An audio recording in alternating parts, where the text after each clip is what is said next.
বুদ্ধ পূর্ণিমা বৌদ্ধ এবং সনাতন ধর্মাবলম্বীদের জন্য একটি পবিত্র তিথি। শুভ তিথিটি তিনটি গুরুত্বপূর্ণ বিষয়ের সঙ্গে সম্পর্কিত। এই পূর্ণ তিথিতে সনাতন ধর্মের নবম অবতার এবং বৌদ্ধ ধর্মের প্রবর্তক ভগবান বুদ্ধ ধরাধামে অবতীর্ণ হন। এই বুদ্ধ পূর্ণিমার পবিত্র তিথিতে ভগবান বুদ্ধ বোধিলাভ করেন। এই তিথিতেই তিনি আবার নির্বাণও লাভ করেন। হ্যালো বন্ধুরা, welcome back to my channel. আজকের এই ভিডিওয়ে আমি আলোচনা করব 2025 সালের বুদ্ধ পূর্ণিমা কবে পড়েছে এবং এর শুভ সময় কখন। পঞ্জিকা মতেই আমি বলবো। ভিডিওটি যদি ভালো লাগে অবশ্যই লাইক করে কমেন্ট করে চ্যানেলটিকেও সাবস্ক্রাইব করে রাখবেন। তো চলুন শুরু করি। ভগবান গৌতম বুদ্ধ নেপালের লুম্বিনী নগরে রাজা শুদ্ধোদন এবং মায়াদেবীর পুত্ররূপে পৃথিবীতে আসেন। কপিলাবস্তু নগরে তিনি বড় হয়ে ওঠেন, কিন্তু রাজ পরিবারের বিলাসিতা, স্ত্রী যশোদা এবং পুত্র রাহুল ও গৌতম বুদ্ধকে সংসারের মায়ায় আবদ্ধ করতে পারেননি। সন্ন্যাসী এবং সব দেহ দেখে গৌতম বুদ্ধের জীবন সম্পর্কে ধারণার পরিবর্তন হয়।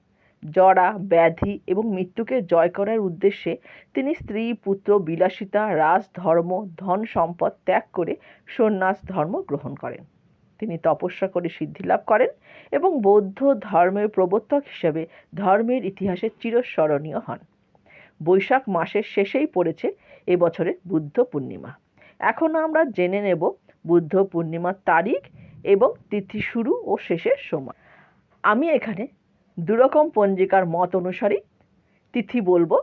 যার যেটা মনে হয় তারা সেই পঞ্জিকার মত অনুযায়ী বুদ্ধ পূর্ণিমা পালন করবে। বিশুদ্ধ সিদ্ধান্ত পঞ্জিকা মতে পূর্ণিমার তিথি আরম্ভ হচ্ছে বাংলায় 27শে বৈশাখ রবিবার, ইংরেজিতে 11ই মে রবিবার, সময় রাত 8টা 2 মিনিটে। পূর্ণিমার তিথি শেষ হবে বাংলা 28শে বৈশাখ সোমবার, ইংরেজি 12ই মে সোমবার, সময় হচ্ছে রাত 10টা 26 মিনিটে। এবার হচ্ছে গুপ্ত প্রেস পঞ্জিকা মতে। গুপ্ত প্রেস পঞ্জিকা মতে পূর্ণিমার তিথি আরম্ভ 27শে বৈশাখ রবিবার, ইংরেজি 11ই মে রবিবার, সন্ধ্যা 7টা 15 মিনিট 49 সেকেন্ডে। আর পূর্ণিমার তিথি শেষ হচ্ছে 28শে বৈশাখ সোমবার 12ই মে, ইংরেজির সময় রাত 9টা 18 মিনিট 14 সেকেন্ডে। এটা হচ্ছে গুপ্ত প্রেস পঞ্জিকার মত। যারা যেই মত অনুসারে করেন তারা সেই মত অনুসারে তিথি দেখে নেবেন।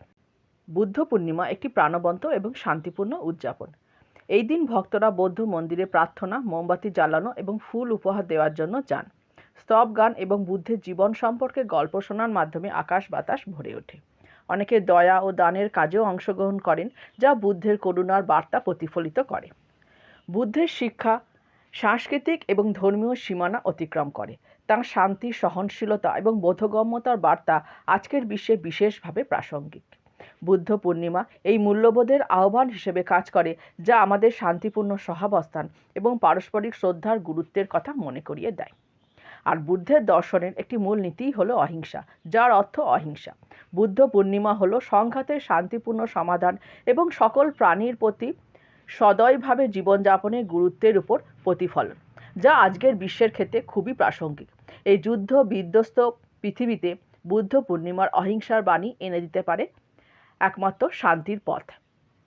বুদ্ধ পূর্ণিমার এই দিনে এটাই প্রার্থনা থাক। ভিডিওটি ভালো লাগলে অবশ্যই লাইক, কমেন্ট করে শেয়ার করবেন এবং আমার তরফ থেকে সকলকে জানাই বুদ্ধ পূর্ণিমার অনেক অনেক শুভেচ্ছা। সবার জীবনে আসুক শান্তি এবং সম্প্রীতি।